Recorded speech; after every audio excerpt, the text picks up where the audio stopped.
Pinaka problema mo dyan ay kung paano mo mapatakbo yung salon mo, yung branch mo, na wala ka doon. Yo guys, good morning. Welcome to Zell's Salon. Chico. Si Sarah ay mabait daw siya ngayon. Nagtrabaho siya. At si Rose din. Wala yung taga-office, Rose.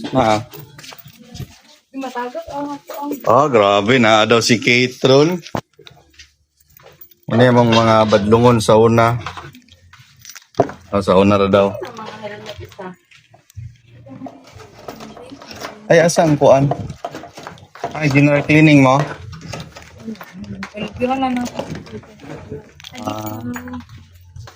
Dala na lang kuan, balay ang uban. Diha. Dara na yun. Asa to lamisa diri Pero, kana marbo.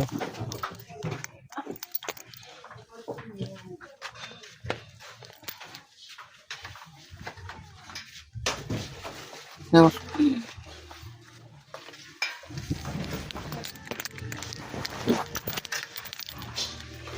Okay guys, dala ko pala itong mesa. Mesa. Kasi may gagawin ako sa bahay. Gagawa ko ng office.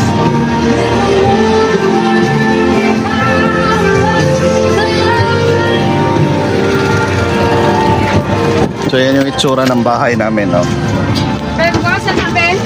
Bahay na parang sasakyan na parang bahay. Asa ka na Isuludan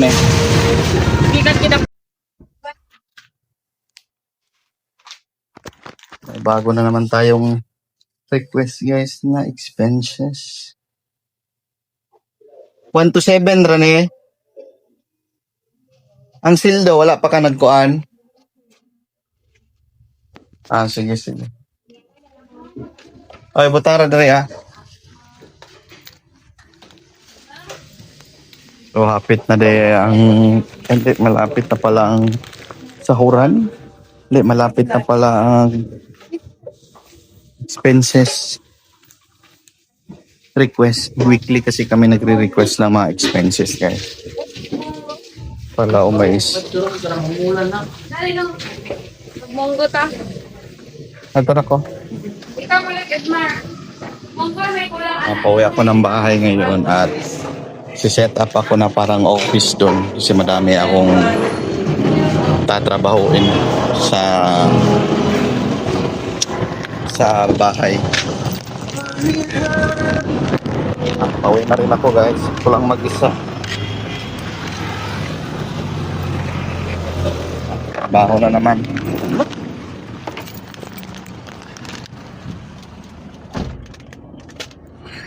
Eto, dala ko to kasi may mais kami, di ba? Ayan, bitbit ko yan. Snacks daw nila. Natalie mamaya at saka ni Scarlett. Okay, let's go!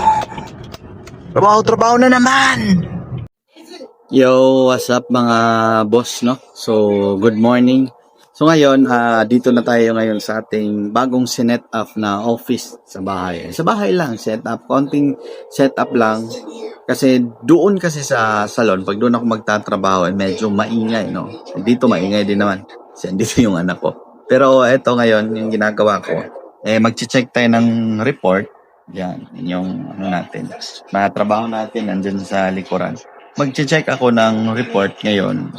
Daily sales, kung ano yung mga expenses dahil end of the month na ngayon. So lahat ng mga report is titingnan natin dito at kung magkano yung naabono natin, magkano yung natira. Wala yata natira. So nakafocus tayo sa pag-aabono. So, bakit nga ba may daily reports? Inairagod niya may Natalish. Bakit nga ba mahalaga ang monthly report? Ito yung mga napapansin ko sa salon business, no? Kadalasang problema. Hindi natin alam kung magkano yung total na sales natin kung wala tayong report. Hindi natin malaman kung ilan yung absent sa loob ng isang buwan, ilan yung na-late. So, mahalaga na meron yung report in bawat branch natin. So, meron tayong 6 na branch. So, bawat isa sa kanila is gagawa ng report, no? At every month din, nagmi-meeting din tayo kung ano yung mga gagawin natin. So, ngayon, si-set up ko lang tong report natin. So, alam nyo, mahirap talaga ang pagnenegosyo. And lalo na dito sa salon business. Pinaka-problema mo dyan ay kung paano mo mapatakbo yung salon mo, yung branch mo, na wala ka doon. So, kailangan mo yung masolusyonan, no?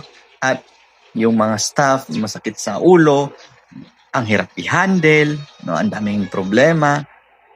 Kaya ako bilang 10 years na sa loob ng salon business, marami na akong experience, mga natutunan, kaya nag-share ako dito ng mga aking nalalaman. Pero, kung gusto nyong matuto talaga paano ang proseso habang ikaw ay nasa bahay pero ang salon mo ay tumatakbo, message mo ako. Meron akong 3 programang gagawin kasi. Una, paano ang tamang pag-handle ng staff na maiwasan natin madole. Yan.